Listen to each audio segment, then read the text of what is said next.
The Anti-Defamation League released its annual report on extremism within the United States during the last week of January 2019, revealing that individuals linked to or affiliated with the far right were responsible for nearly every extremist-related murder committed in the United States in 2018.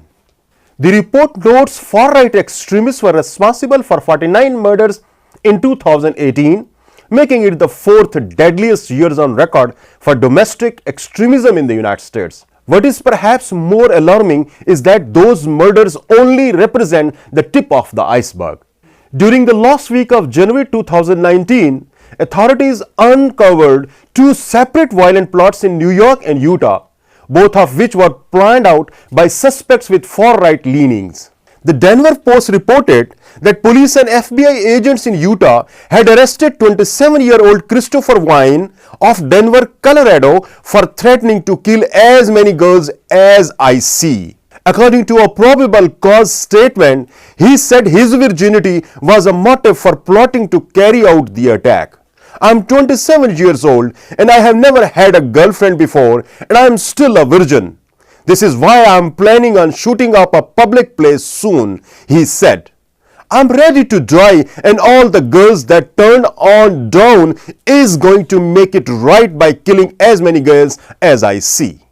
White supremacists and other far-right extremists were responsible for 59% of all extremist-related fatalities in the United States in 2017, according to the Anti-Defamation League's Center on Extremism. The Anti-Defamation League's annual report, Murder and Extremism in the United States in 2017, found that the number of murders conducted by the white supremacists are more than doubled last year as compared to 2016.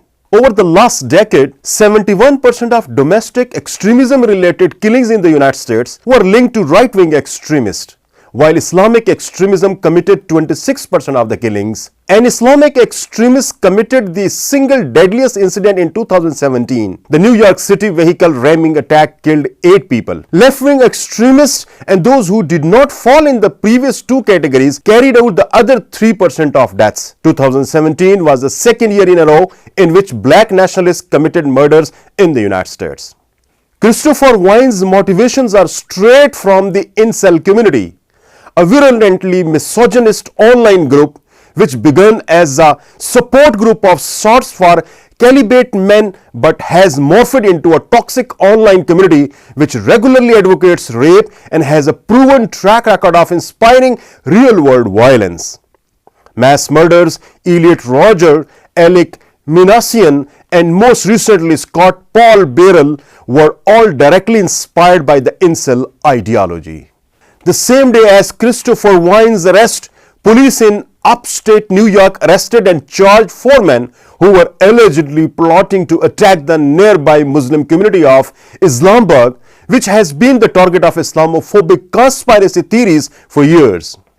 The grandmother of 20-year-old suspect Brian told BuzzFeed News that he had been manipulated by fellow alleged plotter Vincent Vetromile. As the Daily Beast reported, Vetromile's social media was full of far-right tropes such as referring to Muslim immigrants as rape refugees and post-raising President Donald Trump.